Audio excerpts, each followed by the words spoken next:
online launch of Not Your Orlando, a collaborative poetry pamphlet written by Jaime Lock, George Violet Parker, and J.P. Seabright.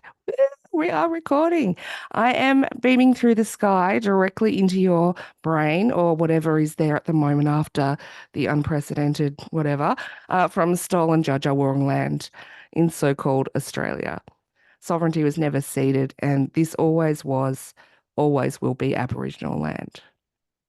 Wherever you are, take a moment to ground in the history of the place you find yourself. Think about who the custodians of that land have been over time and why, and what stories have taken place there. Today, we add the story of Not Your Orlando to the spaces around the globe who are participating. Before we get started, some house rules. Could all of our guests in the Zoom please mute yourselves if you're not already? And most importantly, this is a safe space. There's zero tolerance for any forms of abuse or hate, and we welcome kindness, compassion, and love.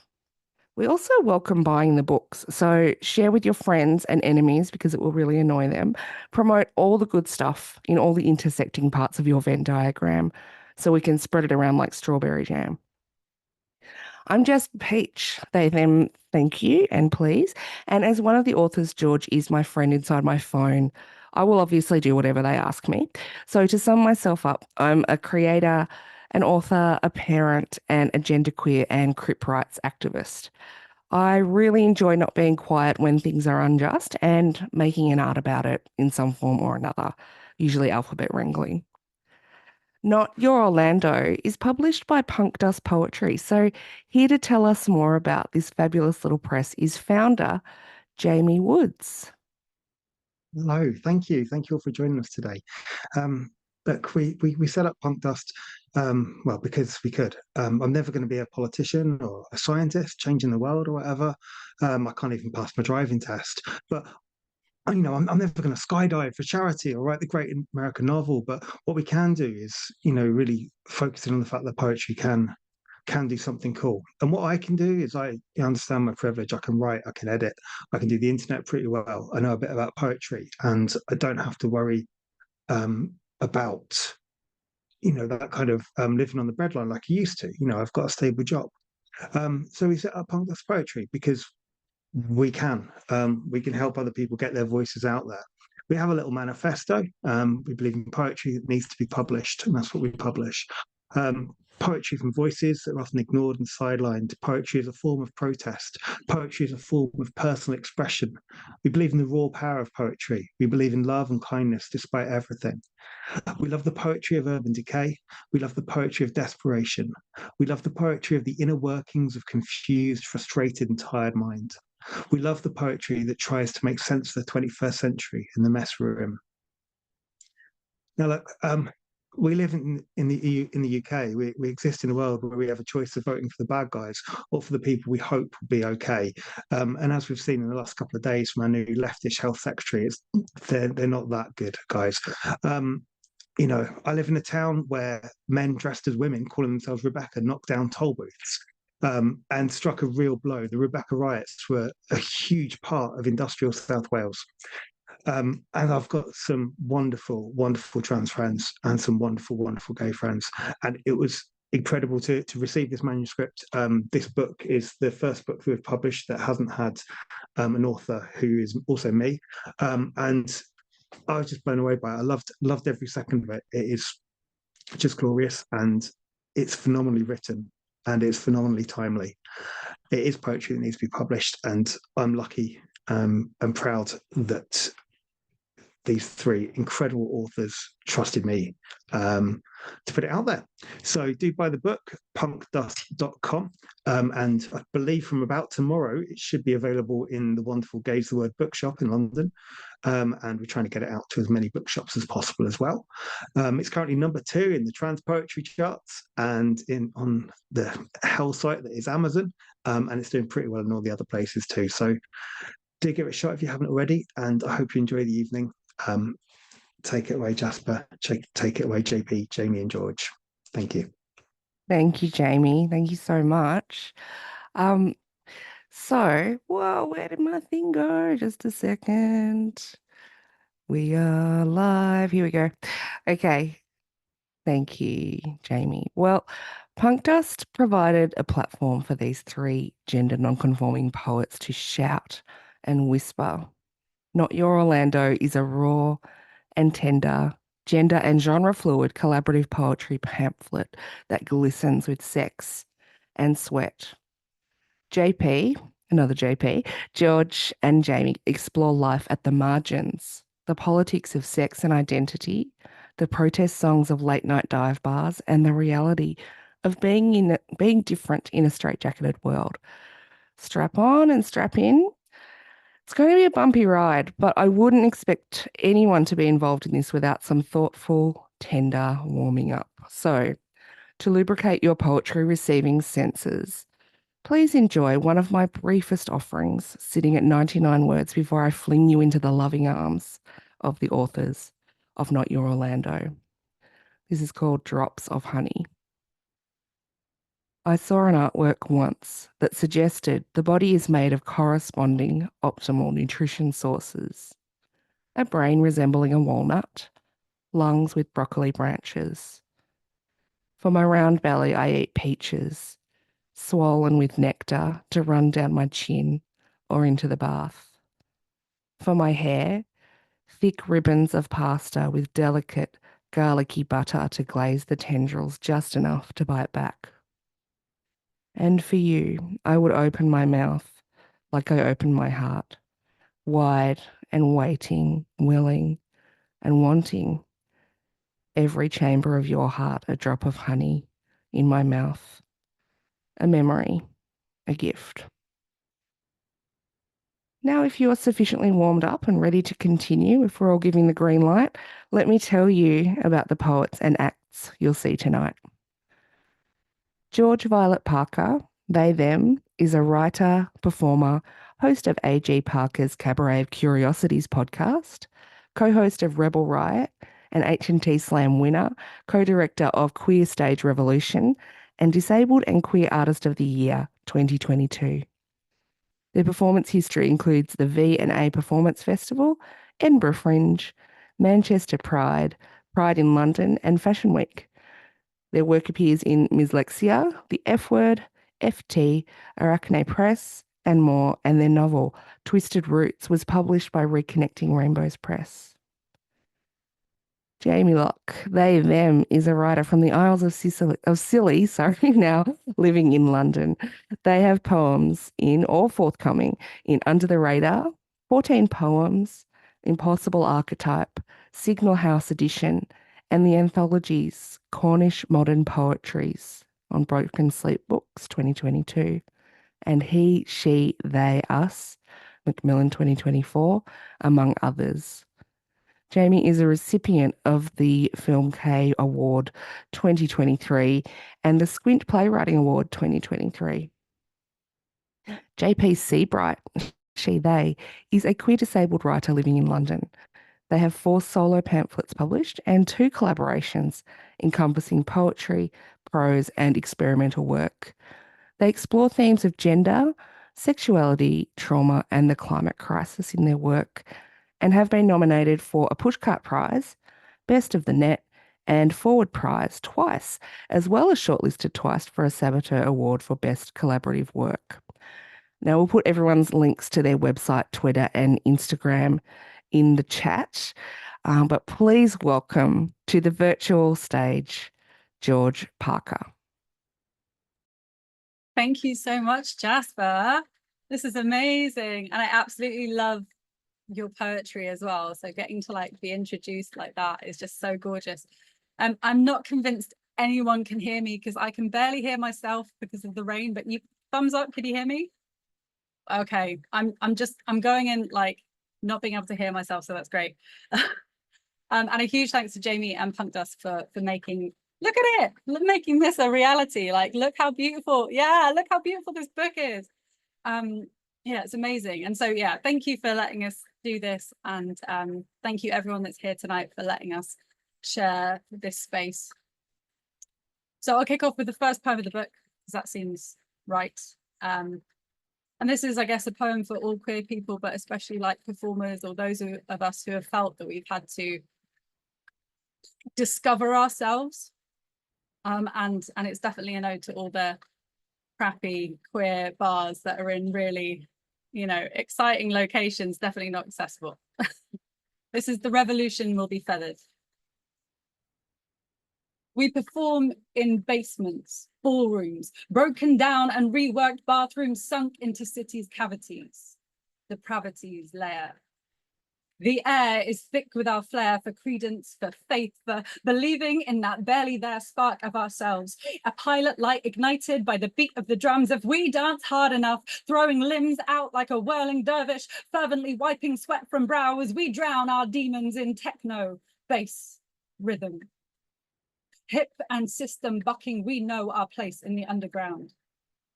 Treading our little protest out from the dark of the closet, we mark our truth dog. Sigils on walls spit courage onto gleaming boots that long to stamp on our face. Our footfall grows, an emboldened crescendo gathering pace and hunger and speed. Each spin around the sun, atmospheric is our faith. We settle into our new selves, formed under pressure like diamonds, sliding sideways to make disco balls, mosaic glints of our souls on every wall. When I die, use my ashes as glitter to adorn your face.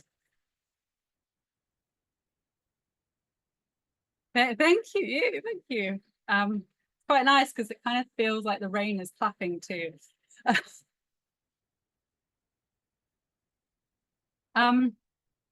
So this next one, I wasn't sure about reading because it doesn't really feel like a spoken poem, but it does feel like a page poem. But I'm going to try it tonight because this is a good safe space. And yeah, if you know me, you'll know that about a year and a half ago, I started going to the gym and I basically made it my entire personality. But the problem with gyms is they're quite like cishet spaces, so it's been quite uncomfortable as well. So this is kind of a poem exploring that. This is called Gym Pervert. Sisyphus knows the rotator cuff pain. But this is really funny. I dislocated my shoulder last night. So this is like, I'm feeling this. Sisyphus knows the rotator cuff pain. The shoulder blade ache we make with progress. We push the sea-quake boulder up and up from the dankest depths of emotional trench, get the bends drag tentacled horrors up from their beds. I am a gym locker Cthulhu, wanting to get weights off and on my chest. Let me invest in my body. Tense, I approach the bench. Each step a rep, beads sweat along lines of intent I'm bent on showcasing. Entrenched in judgment as our gym's patron saint sings our anthem. If it's up, then it's up, then it's up, then cast off, I fucked casualties. My rumored gaze, their fantasy. Stay true while naked in changing rooms are horses they paint me, study my cuticles, ignore cubicles, dutifully perform my innocence. Develop a defense as Cardi B brags she's flexing on bitches as hard as she can. I camouflage every inch of me. Lady, justice is writ. Scales and sword in hand, but I'm forever popping shit, dropping shit as lycra clings to hips, lips forming slippery pools on palms under tits. I think these self-conscious nerves make my form so shit. While Cardi spits, if I had a dick. I'm stuck in year 9, squatting astride, borderline of device and divisive, thinking how funny it is. Fair judgment comes from Dikey. I'm slain on temple steps for loving Aphrodite, deigned unlikely to win or work out why. Working out triggers echoes of playground rives, brings back Georgie, Porgy, pudding and pie. I hold my breath. Watch Lady Justice approach the bench, balance my cunt and a feather's breadth.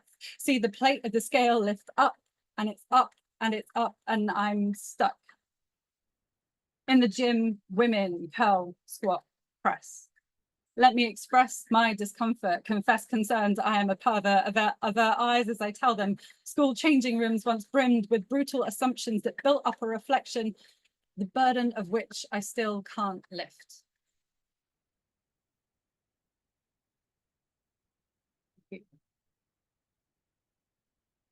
It's so loud in here, folks. I really can't believe that you can hear me.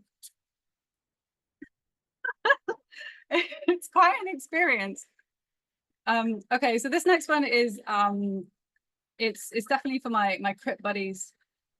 I don't know if you've seen, you might not be aware of it if you're not a disabled person, but Canada has got this scheme called medically assisted dying.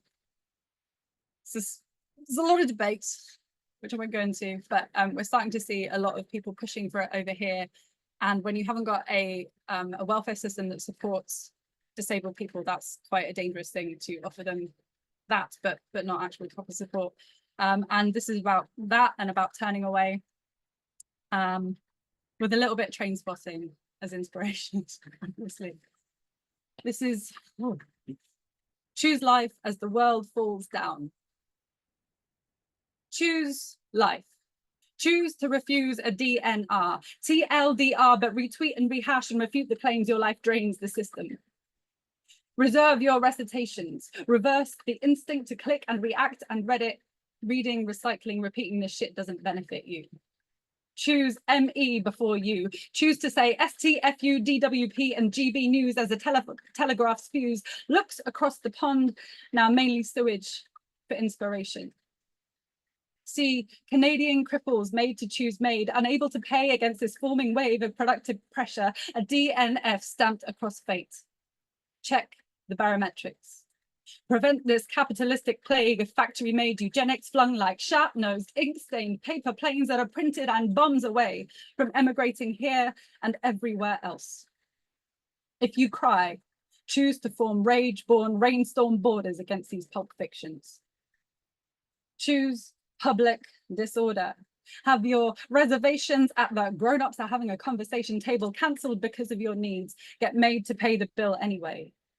Deposit coin on the weighted scales of capitalism, get heckled for leftism, revel in ableism, and hope that a waiter will explain to the fat cat brats that your needing cash are the very reason for tax. There's no attack on the banks or their sacks of gold. Then you need to choose to accept that half the menu isn't available to you.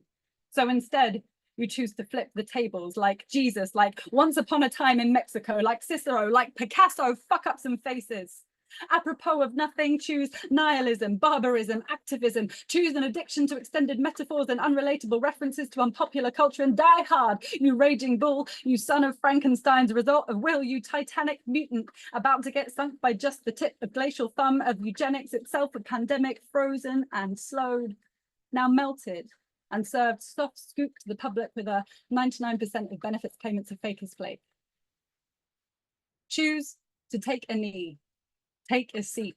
Choose to eat these climate change just desserts and assert the facts that this is a fractious distraction, that the Equalities Act is a fucking charade and guessing games about claimants and payments have become a national way of pinning the blame on those less able to say that they have a right to existence. Wage war. Choose persistence. Resistance is fertile ground for divorcing from the expectation of a cis-het subsistence consisting of birth, death, sandcastles, jam, sunburn, and a cheeky finger bang in the back alley behind the bins of a basement bar, bass reverberating through black lace and calloused palms, sweat wet as a heavy breath mouth threatens to form an O, somewhere in between C for cradle and the long line of Z's at the end of the ride. Flip the table. Choose death. Or if you don't really choose death, so choose something as wise and as final and as fuck you as death. Ness, perhaps? Choose instead to become the evil dead.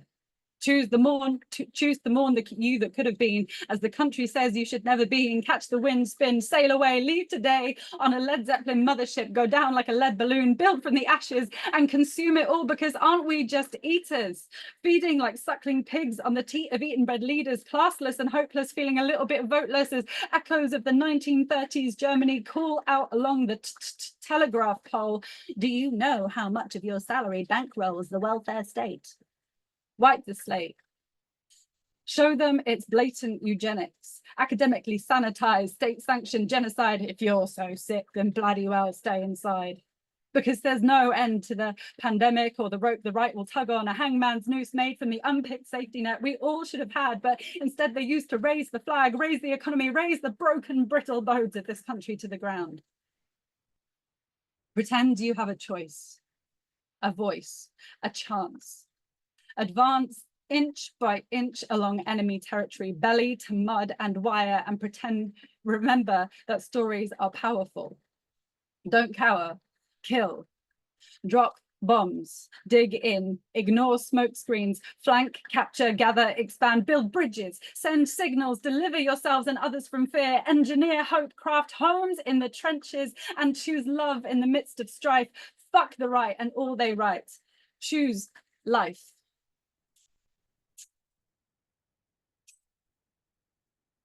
Thank you. That was a poem. I don't know how I'm doing for time, by the way.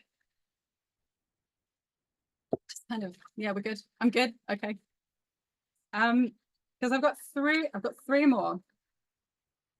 So this next one is after Bridget Hart's Betty Rizzo. And if you haven't read it, basically Bridget makes all of Greece queer. The musical, not the country. And Betty Rizzo is obviously non-binary. And as soon as I read that, I was like, fuck yeah, they are. So this is after that, and it's called T-Birds and Pink Ladies. Some days I am Kaniki, pompadour quiff, twizzled and greased within an inch of its life. A miracle my ear tucked cigarette lights without igniting Rydell High. But that's me, right? Lucky Kaniki. I am grease lightning, turning scrap metal into a chick creaming, Palomino dashboard wielding, quarter mile screaming, T-Bird redeeming, pussy wagon. I never wanted to be Danny. Sure, Danny's the man, and that chick Sandy's as sweet as the fairest cotton candy, but make no mistake, moonlight and roses I ain't. My hands on Riz's waist contain her for an instant before she's off, my shooting star, and sometimes I'm Rizzo. Collar popped, telling the world to fuck off because I'm a lady or not. There aren't worse things I could do than fit into a neat box of what you say a girl should be. I won't pander like Sandra D. Behind the shades and the pink jacket, I'm Betty. Take it off. Lay me down on the leather of the back seat and show me you see me. Ugh. That's it, 2 more to go. So, speaking of leather, this is I mean, this is a queer collection of poems, right? So we had to have one about someone's ex-girlfriend. So this is about them. I met her when my mum's not in here. I met her when I did porn in Australia. She was a videographer, and then later bumped into her at Mardi Gras, like Pride, I suppose. Is that your Pride? Yeah, at Pride. That's kind of both. There's a whole bunch of queer stuff going on all the time. We need to talk about you being here doing porn later, by the way. Later. But yeah, so basically I followed these gay boys to Stonewall, which was a gay bar, obviously, and ended up being taken in by them, and then was in the parade on the Whitney and Cher float, and she was on Dykes and Bikes. So this is called Dykes and Bikes and Whitney and Cher. It's not very imaginative. You do your job and I, belly full, recline and do mine. You question, probing each hidden part of me. I tell you I once envied gay boys, flat chests, horny freedom, dark rooms like writhing snake pits, fears pitted against bodies, sweating. You capture some kind of smile, invite me to drink cheap beer as summer closes in. Night glowers over ringed tables and plastic palms, and you confess erotic art is just porn, that you helped exploit my innocence, and I beg you do it again. I have art at my place, you say. You work me like clay, draw hymns from my body cathedral, paint salt sweet murals on bed sheets, so different from the manufactured pleasure you captured on camera. When we met the first time, I'd ordered a number 39, delighted to have a free meal included in the deal, laughing as Szechuan something stuffed in my mouth. Now, days later on your sun-soaked lawn, porn begets cottagecore, picnic blanket props us up, keeps the ground from swallowing me whole. Lick lips, fold cigarette paper, flip and inhale, succumb. Later, You coax me into more profound nudity than I've ever seen. You ask me to be, to sing freely in the dim light of your living room. Feel the terror of vulnerability as you gaze, and we sway gradually down onto the carpet. Afterwards, fingers tangled in hair, our limbs create a new landscape. From sweat-sheened brow to the ridges and down past hollow mounds, this is our world now. Wrapped around each other's curves, you tell me Norwegian fjords and the sun of Brazil formed you before conjuring another seismic shift. In the club, you are gustoso. Dark curls slipping as you circle, stomp in sizes gleaming in the lamplight, drowned by sin, intention, sinful tension, sparking riots, shark circled, curls slip, shadow, cheekbone, bounce with every shift of limb, pulse reflected through our skin, so wet, so close to drowning under night. Dark curls, gleaming eyes, teeth I feel with every beat, sliding against my lips and lips and lips, so wet. You dance, our lamplight, sin-fest wetness, glade of bucking hips sway. Tell me. I'm a cigarette paper away from being phosphorus amongst waves. Ignite me, tell me to dance even as I forget how to move my body unless you're pressed against it. Andro butch tattooed dyke fucks envy with strap-on. Silicon hard-on electric dreams suck my clip, pound me to sleep, I need you. Years since, alone under rain-tapped roof, your voice pours down my phone, blackbird singing in the dead of night, and I time travel. You spy me from across the line of dykes on bikes to where I bop in the Whitney and Cher float, pupils wide with whatever I've dipped my lolly into, breasts wonder bra high, skin kissed by some fake sun in a spray can, and you kiss me, wave goodbye, straddle the motorbike with thighs only days ago I had wrapped around my neck.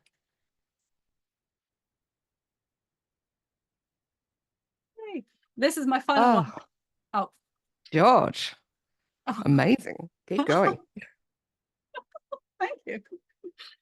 This is my final one, and it's aspirational. And if anyone has a non-binary term for muscle mummy, fucking tell me, because that's the title of this poem. But yeah, I would like to find something else, something that fits. I'll be your muscle mummy, your squat thruster, your bench press against me, sit on the cracked leather of my face. I want to feel your weight as you strain to hit your reps, your personal best until you're petite mort dead, and I lift you, lick sweat, caress tremblings of thighs, apply pressure to the warm parts. Have you face down on the mat, biceps curled around you, holding you together as this fuck threatens to tear you apart. Make cosmic art from your atoms, make you vanish, banish all notion of gravity, the rough skin of my calluses, ecstatic friction against your clit. Coaxing forgiveness from lips, I pinch your flesh, grab your neck, whisper consent, get you to beg for me to tell you to come for me. Thank you all so much. George Parker, my goodness. It is winter here, but it does not feel like it all of a sudden. Congratulations and thank you so much. Thank you so much. Oh, woo. Now it is time to hear from Jaime Lock. Hello, everyone. Can everyone hear me all right? I'm a bit dark, but I don't know, it's nice and moody, isn't it? So I'm going to keep it like this. That was amazing, George. It's so lovely to hear you read in this format. Well done. When I was a little kid, from the age of like 2, I was really obsessed with Kate Bush. My mum said I just used to like sit on the sofa and just like watch videos of her nonstop. So I'm going to start with a poem inspired by that. And it's called I've Come Home. I would still surrender to Kate Bush, thumb in my mouth, like I did when I was too young to speak, and my doughy brown eyes would fix on her dancing between pine trees, dress poison apple red, as though the ground should be grateful for her sprawling limbs. I already knew I would spend my life at the feet of women who curl air through their fingers, who pull it to their chests. My A-level teacher told us windows are boundaries. I wanted to kiss her gently near an open one, move the wind-strewn hair from her cheek, do well for her. Red lips are a window. I follow the colour slide over your careful lip in the mirror. Watch you bend into it, your hips in black velvet offering themselves to my hands. Thank you.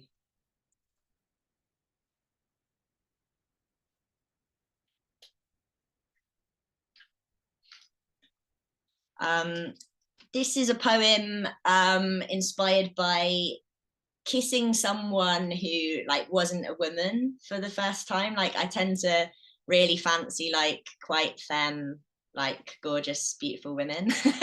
And I found myself at a party sort of kissing someone who wasn't like that. And it was like quite an interesting experience. And yeah, here's for all the trans masc hotties out there, because you guys are fit as well. Trans masculine kiss. We're talking about Eileen Miles's peanut butter on ecstasy, in the middle of people rubbing each other's backs, squeezing each other's hands. I don't know you, but you look like affirmation. You just asked my pronouns. When we kiss, we're like two boys. It feels weird holding your hips, so we put our hands on each other's shoulders. You keep telling me I'm handsome. Usually we kiss women. Here, we don't know what to do. Both of us trying to lead this dance, like we're so full of gender, it's all we can think about. Yeah, that's that one. Thanks, everyone. This one is called Little Brothers. My breasts.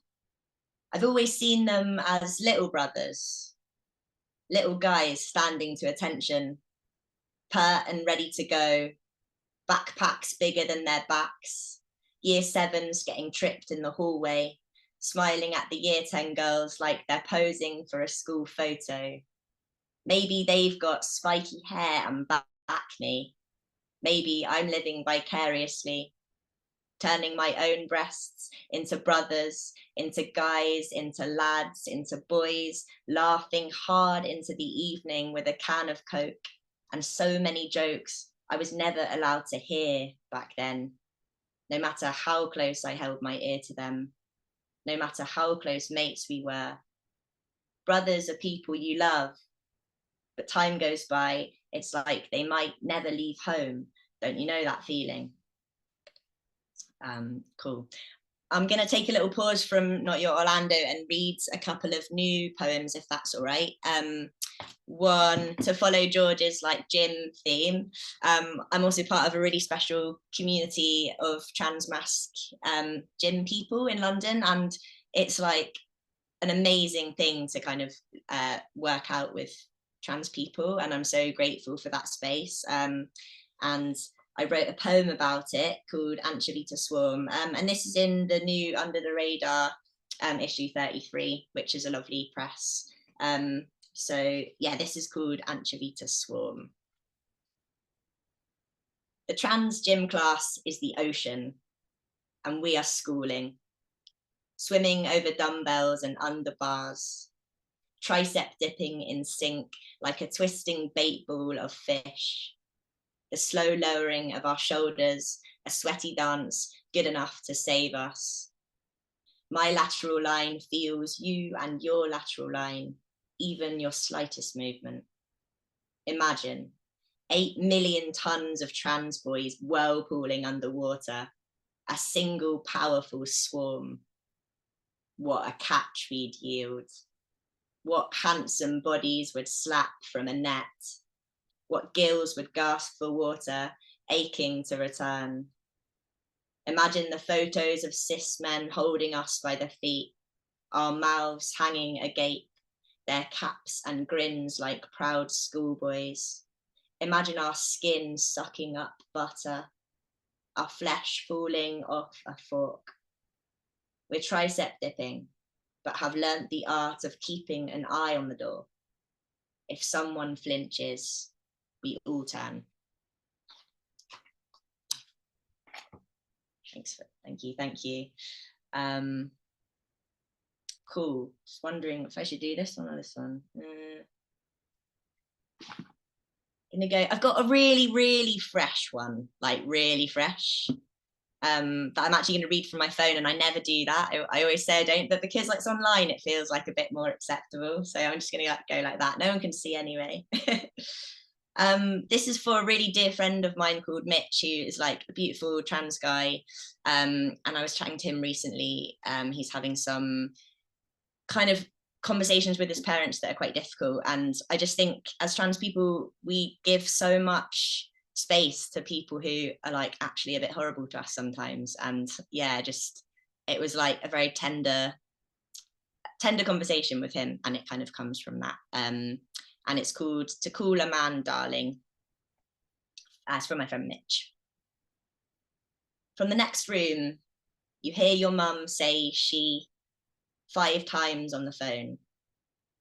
Your lips tell me this, cushioned in a full ginger beard. Voice soft, low, patient, tired. You want to talk to them. You hold too much grace. They teeter silent. You are a cliff edge, or a very dangerous bear extending his paw, an offering. It's hard to watch you give everything. I wish you'd stop handing mugs of tea to walls, carving parent-shaped holes in your body, inviting them in.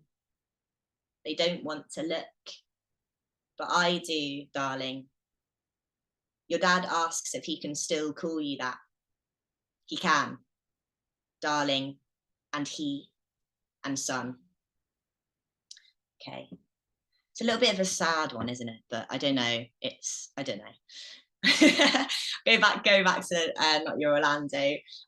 Thank you so much, Jamie at Punk Dust, and yeah, to George and JP, because it's been such a pleasure writing this book with you both.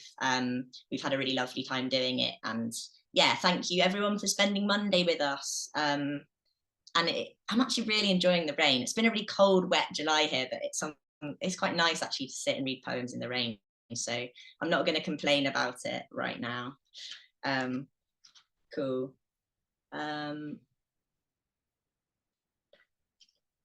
This is called Here to Our Mothers and Fathers Come to Us with Open Arms. And it's a title that I borrowed from a really amazing poet called Caleb Femi, so thank you to him. And it's got ideas in it also borrowed from Mary Jean Chan. It goes like this. Here to our mothers and fathers come to us with open arms. They say, my loves, we know. And our mothers squeeze our fathers' hands. They look to each other with pride at what they made, at our courage to unspool, to call ourselves, lay our seeds bare on a kitchen table, car dashboard, in letters and poems rewritten too many times.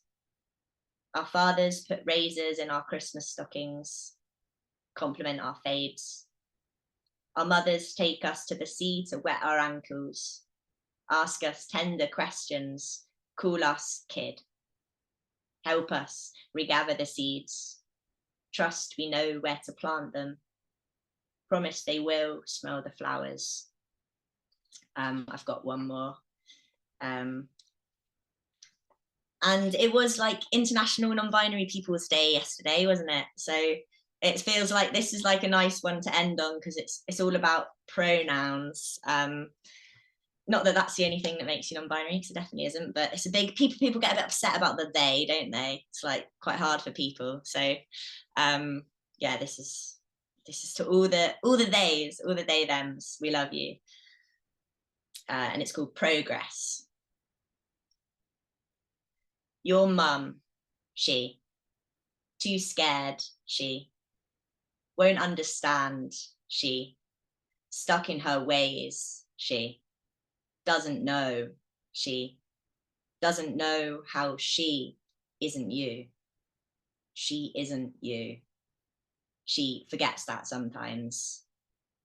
But now look, her colleague, she, is getting it wrong.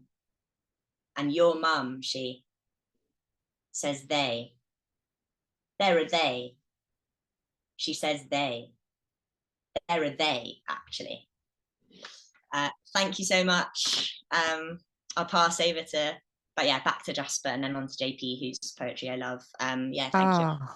Thank you so much, Jamie. Oh my gosh. There's something about being in these spaces together, isn't there? It just heals all your molecules and puts you back together. So thanks for being here, all of us. Please welcome to the virtual stage, JP Seabright.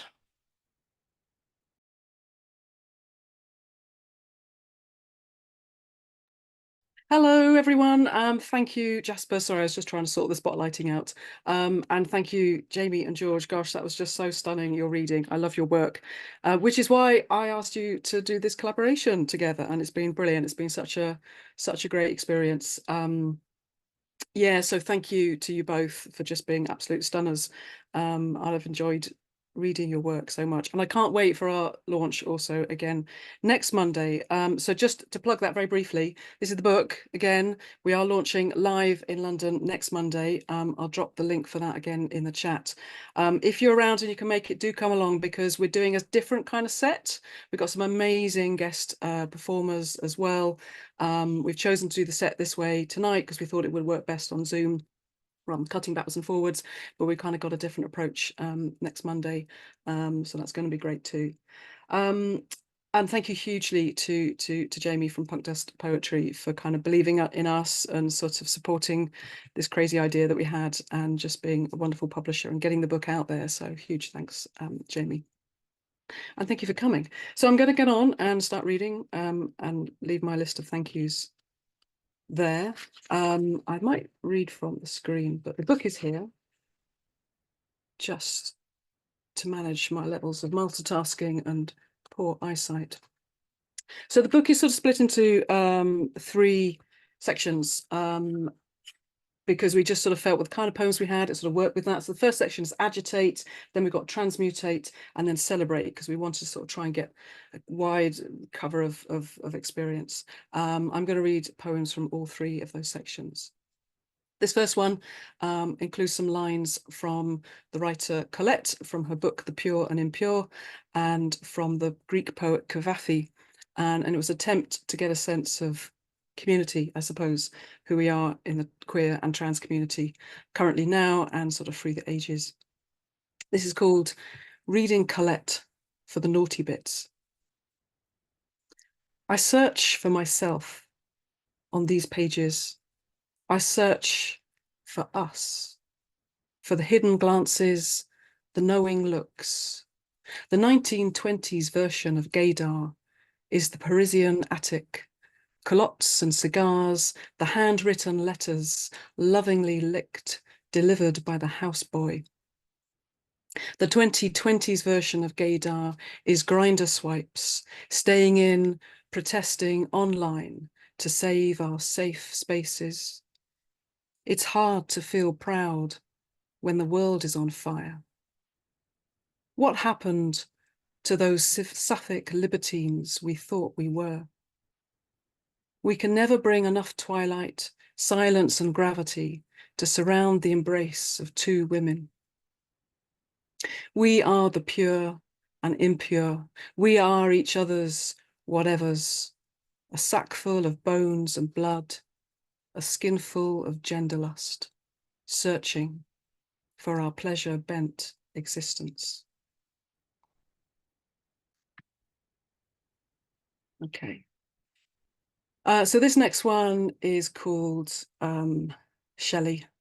I'm not going to give it any other introduction. Shelley. Your heart paradiddles under gingham, stretched taut over torso, patched under armpit, torn at the cuffs. I trace your scars, the ones fought for, but not yet won. The future line of the knife sutured under breasts. I want to touch their verboten flesh, caress the nipple that soon will be all that's left of your scarred landscape. But instead, I focus on the flatness of your stomach, the way it dips towards groin, and the gasp that issues from your mouth as I work my fingers lower, slower, to your would-be cock. Hard as a rock, your hood is fat in my hand as I dive head first into the crook of your lap and suck you off. Your hands round my neck, pulling me closer, making me want. Am I Frankenstein or his monster, you ask? Neither, I reply, through a mouthful of an organ I can no longer call cunt. You're Shelley, master and creator of both. Your body laid out half man, half beast, ready for sacrifice to the white-robed priest. This is the last chance for a while, our last dance. You said you wanted time for healing, discover your new parts on your own terms. Before I get my filthy hands on it, you laughed. So I know that what comes next is precious. As you strap your silicone round your pelvis, now your innate dick is throbbing with want, visibly erect, but not yet big enough to penetrate me, as I have done many times to you in the past. But no longer that way, and I mourn this loss of our sexual play. You ask me if everything is going to be okay. And I reply, we are fearless and therefore powerful. We started out as lesbians and now we're fucking gay.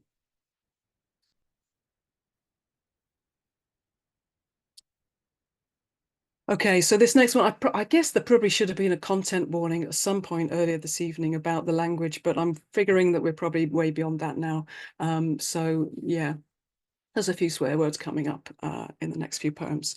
This one is a poem for all those of a certain generation, i.e. mine, for whom the film Bound by the Wachowski sisters was a very pivotal moment in their sexual kind of development.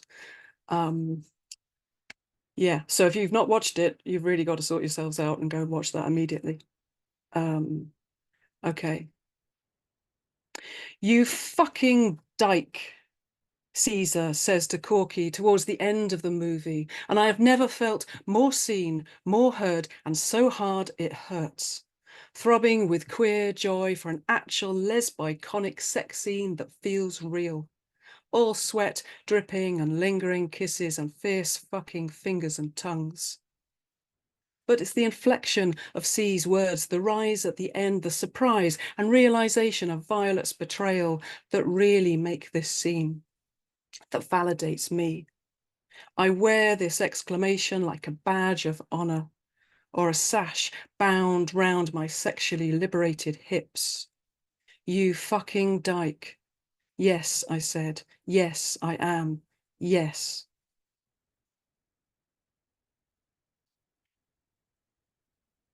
Okay, I'm ploughing on. I can't see the chat or messages, so I'm hoping you all can hear me okay and everything's fine. This is a longer one. I'm going to read it perhaps from the book. So here we go. No, I'm going to read it from the screen. This is called You're So Gay, You Probably Think This Poem Is About You. And if you want to sing that in your head while I'm reading it, then please be my guest. Queer the area, we've got a live one here. Your body, a bundle of traumas and hormones, shirt so sharp you could cut yourself shaving, jeans so baggy they could house a small pit bull, skin a starfield of love bites, slash scars and faded tattoos.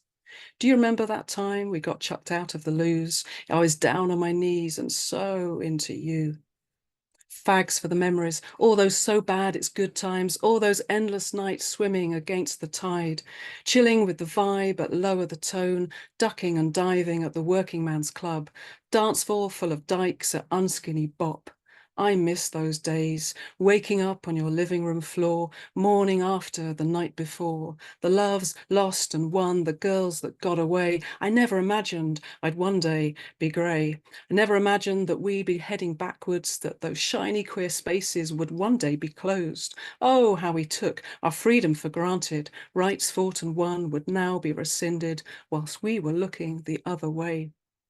Being normal and mainstream and fucking assimilated, flashing our pink pound, we want to go shopping. Are we somehow only happy when we're being hated, being othered and ostracized? And wow, that's really fucked up. Not so queer as folks, it seems.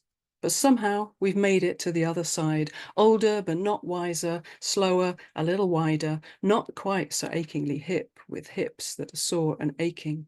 In bed before 11 and no longer dancing, bones a little brittle, hair a little thinner. I still get wet when I think about you. The hickeys have long gone, carpet burns too. It's been a while since making out came good. But we're lovers and fighters, survivors too, though I'm tired of surviving and want to start living. Is it too late to start now? I've hit my half century.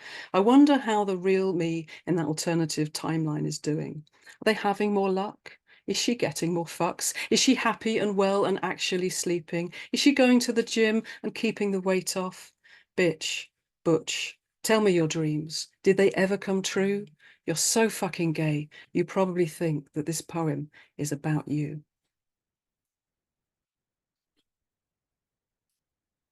Okay, so I just need to let someone back in from the waiting room. Excuse me. So I think we are at 9 o'clock. So I'm going to be sort of quick. I think I've got 2 more poems. So if for those of you who have to go now, thank you so much for joining us. For those that you can hang on for a couple more minutes, yeah, I've got 2 more to go. So this is another poem. So it's not all about sex. It's quite a lot of it, but it's not all about sex. It's very much about identity and community and sort of, yeah, developing one's own sort of sense of self-worth and affirmation and what that means, obviously different for different people, and celebrating that. This was a poem that I wrote, I guess, trying to get a sense of community, what my community was. It's called Cwtch Bwtch, Cwtch being a Welsh word that means kind of hug or cuddle, something very comforting. Cwtch Bwtch. I want to have a bromance. This is not the same as having gal pals or girlfriends. I want to hang out with guys, guys being a plural noun, informal, meaning persons of either sex or any gender. I want to shoot pool, share roll-ups, get the pints in, crack shit jokes, exchange anecdotes. I want to go out, wearing jeans and a tee, eyeing up the lipstick lesbians while adjusting my dyke rack, comparing gold stars and homemade tattoo scars, as if they were medals, as if any of it mattered. I want to be soft on the inside, hard on the outside. I want to touch the fierce flame of hurt that rips through our bodies and tell each of us it's okay to be like this. There's nothing broken, nothing to fix. This is who we are. This is how it is. Boys with poise, dykes with psych, studs with buds, bezzy lezzies, Cwtch Bwtch.